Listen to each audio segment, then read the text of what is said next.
짧지만 강한 짤강의 하연쌤입니다. 우리 친구들 만나서 반갑습니다. 자, 우리 오늘은요. 여진 정벌과 대외교류 같이 한번 살펴보도록 할게요. 10세기부터 11세기까지는 우리가 거란족을 묻느라 되게 힘들었는데 거란족 그러고 나서 스멀스멀 약해집니다. 자, 그 다음에 이제 12세기에 이제 여진족이 스멀스멀 성장하게 되는데 사실 여진은 옛날에는 완전 고려한테 완전 부모의 나라로 섬기면서 엄청 그렇게 따랐던 애들이에요. 그러니까 얘네들이 커가지고 우리한테 지금 공격을 하니 진짜 더 열받죠. 그죠? 어쨌든 초기에는 어땠다? 고려 초에는 오히려 고려를 부모의 나라로 섬길 정도로 얘가 어땠다라는 거야. 그치? 우리를 엄청나게 좋아했다는 거야. 우리가 막 먹을 거 주고 막 그랬다니까. 막 농기구 주고 막 책 주고 막 이러면서 되게 잘해줬어요. 그런데 얘네가 뭐 한 거야? 그렇지. 12세기에 완옌부라는 애가 여진족을 통일하고 우리한테 오기 시작을 한 겁니다. 그래서 우리 그때부터 멘붕이 오는 거지. 그렇게 먹여 키웠더니 요놈이 감히 뒤통수를 이렇게 대버린 거죠.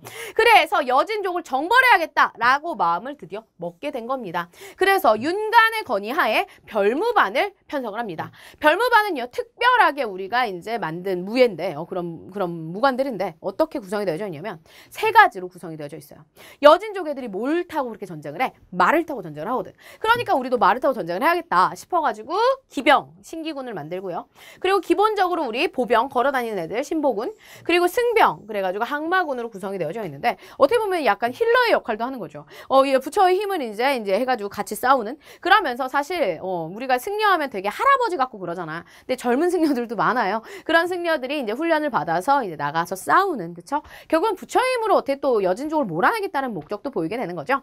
자, 그래서 어쨌든 이렇게 윤간의 별무반이 조직이 되면서 우리가 효과적으로 뭐를 할 수 있었다? 여진을 정벌할 수 있었고, 그 여진을 정벌한 지역에 동북 구성을 쌓았다고 전해집니다. 근데 이 동북 구성의 위치는 물어본다, 안 물어본다? 안 물어봐요. 왜? 역사서마다 그 동북구성의 위치가 어딘지를 정확히 잘 몰라.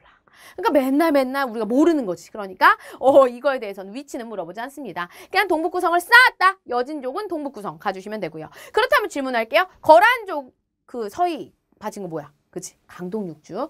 서희 거란족 강동육주고요. 윤간 별무반 뭐가 되는 거야? 그렇지. 여기는 동북구성이 되더라. 근데 이 동북구성은요, 너무 멀었다고 전해져요. 그러다 보니까 이 지역을 관리하는 게 너무 힘들기도 했고요. 게다가 여진 쪽이 진짜 돌려달라고 완전 애걸복걸을 해서 우리가 나중에 결국 반환을 합니다. 수비의 어려움과 그 다음에 여진 쪽의 간청으로 인해 반환을 하게 되고요. 그럼에도 불구하고 이걸 받아서 그랬는지 여진족이 다시 크게 성장을 합니다. 그래서 만주 지역에다 금나라를 건국을 하게 되겠고요. 그리고 나서 거란족이 세웠던 요나라를 아예 멸망시키고 중국의 화북지방을 전체적으로 차지를 하죠. 그리고 나서 고려의 군신 관계를 요구하게 되는데 우리가 이것을 이자겸이라는 놈이 수용을 하게 되면서 결과적으로 금과 무슨 관계를 맺게 된다? 4대 관계를 맺게 된다라는 거.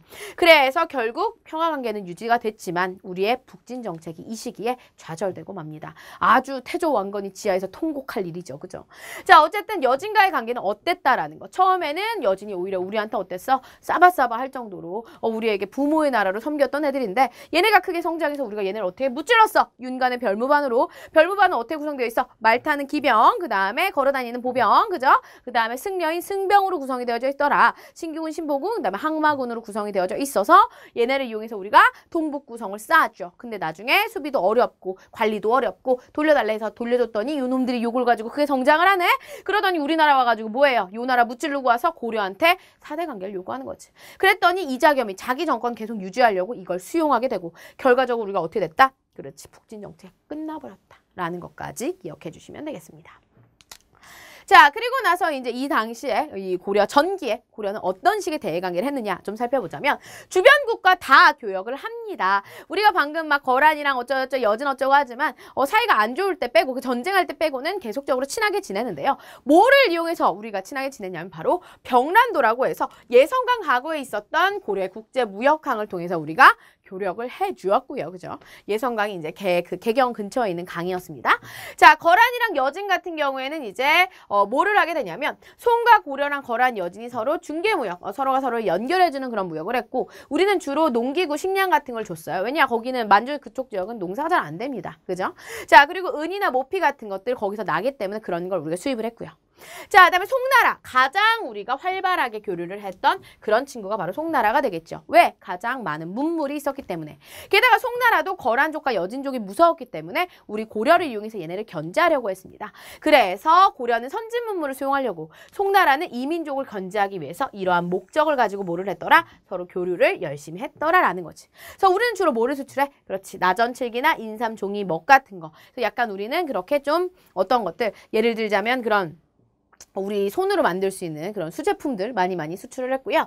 그 다음에 사치품들을 주로 많이 수입했거든요. 너무 좋은 물건들이 송나라에 많으니까 비단이나 서적 같은 왕실이나 귀족들의 사치품들을 겁나게 수입해 왔더라라는 것까지 살펴봐 주시면 되겠습니다. 자, 그다음에 일본이랑도 교류하는데, 일본이랑은요 공식적으로 교류한 건 아니고 그냥 민간에서 사사롭게 교역을 많이 했어요. 그래서 수은이나 황 같은 거, 황, 유황이잖아 이거. 얘네가 뭐니까? 그렇지. 얘네 맨날 저 폭발하는 애들이니까, 화산 폭발하니까 이런 거 많이 나오죠. 수은, 황 이런 것들 많이 수입했고요. 식량이나 인삼, 얘네도 먹을 게 부족하니까 이런 것들을 많이 수출을 해줬습니다. 자, 공식적인 교류는 없고요. 민간에서 사사로이 했던 교류다라는 거 기억해 주시면 되겠고요. 심지어 이렇게 주변국 말고 우리 아라비아랑도 교류하죠. 그래서 서역 상인과도 교류하는데 병란도에 아라비아 상인이 와요. 그래서 교류가 가능했고요. 얘네들이 수은이나 향료나 산호초 이런 것들을 많이 갖고 왔어요. 그래서 우리가 이런 것들 막 신기한 물건들 많이 수입을 했는데, 그러면서 우리가 뭐로 알려져? 그렇지. 코리아라는 이름으로 서역 세계, 서방 세계에 알려지기까지 했더라라는 거. 우리나라가 코리아인 이유가 뭐야? 바로 고려가 이 시기에 활발한 뭐를 했기 때문에, 대외 교류를 했기 때문에 아라비아 상인들을 위해서 이렇게 알려진 거지. 이거 묻는 문제가 미친 듯이 나옵니다. 고려가 코리아라는 이름으로 서방 세계에 알려진 거 언제예요? 바로 고려시대 때더라. 활발한 대외교류를 했던 이 고려 초기에 그랬더라라는 거. 그래서 주변 국가도 교류를 하고, 특히 송과 가장 활발한 교류를 했지만 우리가 아라비아와도 교류를 했다라는 사실을 여러분들이 기억해 주셔야 됩니다. 이 부분은 지도로도 나오죠. 자, 여기 지도 보시면 송나라랑 교류를 가장 많이 하죠. 금, 은, 나전칠기, 화문석, 인삼, 먹같이 좀 약간 손 많이 가는 것도 우리가 수출 많이 했고요. 그 다음에 송으로부터는 비단, 약재, 서적, 자기 이런 것들, 사치품들을 많이 수입을 했더라라는 거고, 유학생이나 유학생도 많이 보냈습니다. 고려에서. 자, 그 다음에 거란족과도 교류하는데, 여진족이랑 거란족은 거의 교류하는 게 비슷해요. 얘네들은 먹을 거 부족하고 막 이러니까 농기구나 곡식 같은 거 우리가 많이 수출을 했습니다. 그리고 이제 문방구라는 건 뭐냐면, 여러분 그 문방구 이런 그런 거 보낸 게 아니라 우리 글 쓰고 하는 종이, 벽, 묘루 이런 거 보냈다라는 거야. 그 다음에 포목은 옷감 말하는 거예요. 자, 그 다음에 이제 얘네들 은이나 모피, 말 이런 것들, 여기에 은이랑 모피랑 말밖에 없으니까 그런 것들을 우리한테 수출을 했던 거죠. 그래서 우린 그런 걸 수입했던 거고. 그 다음에 일본이랑은 중요한 거 뭐라 그랬어? 얘네들은 공식적으로 교류를 한다, 안 한다? 공식적 교류 안 해. 자, 일본 같은 경우에는 황이나 수은을 우리로 많이 이제 수입을 했고요. 우리가 뭘 수출해? 곡식이나 인삼, 서적. 우리가 수출하는 건 거의 비슷해요. 곡식이나 주로 이런 것들, 인삼 이런 것들 많이 수출하죠. 자, 그 다음에 여기 아라비아 상인, 시험에 잘 나오겠죠? 이 아라비아 상인으로부터 이제 우리가 뭐를 많이 이제 저걸 하게 되냐면, 우리는 금이나 비단이나 이런 것들을 수출을 했고요. 얘네들은 우리한테 수은이나 향신료, 산호 같은 것들을 수출했더라. 얘네들 덕분에 우리가 뭐로 알려지게 되었다? 그렇지. 코리아로 알려지게 되었더라라는 거. 그래서 이 지도를 응용해서 문제가 되게 잘 나오는데, 어떤 식으로 나오냐면 여기를 뭐 가, 나, 다, 뭐 라, 마 이런 식으로 해가지고 뭐 마로 인해서 우리가 뭐 코리아로 알려졌다라든가, 혹은 우리는 가랑 가장 활발하게 교류했다. 뭐 이런 것들. 이런 것들이 보기로 나오면서 문제가 출제될 수가 있겠더라. 이런 식으로도 나올 수 있어. 헷갈리게. 우리는 다라는 나라에다가 말을 수출했다. 우리가 수출하니 우리가 수입하는 거지. 이런 식으로 조금 복잡하게도 나올 수 있거든요. 그래서 우리 친구들이 요 지도 좀 잘 봐주실 필요가 있겠더라라는 거. 자, 그래서 여기까지 해서 우리가 12세기 여진족을 정벌하는 윤관의 별무반 살펴봤고요. 그래서 동북구성 확인했는데 동북구성 위치는 안 나온다라는 거, 나중에 반환했다라는 것까지 봐주시고, 이 금나라 성장하고 나서는 누구 때문에? 이자겸 때문에 사등관계 맺었다는 것까지 봐주셔야 되고요. 오케이. 자, 그 다음에 이 시기에 활발하게 대외교를 하는데 누구랑 가장 활발하게? 송나라랑 가장 활발하게. 걔네들은 우리한테 뭐를 얻는 거야? 그렇지. 이민족을 견제하려고, 거란 여진 견제하려고, 그리고 우리는 선진문을 수용하려고 그런 목적을 가지고 교류를 했다라는 것까지 기억해 주시면 되겠고요. 거란 여진 일본과도 교류했고, 특히 아라비아 상인을 통해서 우리가 뭐로 알려진다? 코리아로 알려졌다라는 것까지 기억해 주시면 되겠습니다. 그래서 여기까지 오늘 내용 마무리해 보도록 하겠고요. 좀 더 질문사항 있으시다면 언제든지 게시판에 질문 올려주세요. 너무나 수고 많으셨습니다. 다음 시간에 또 만나 뵙도록 할게요. 그럼 이만 여기서 줄일게요. 여러분 안녕.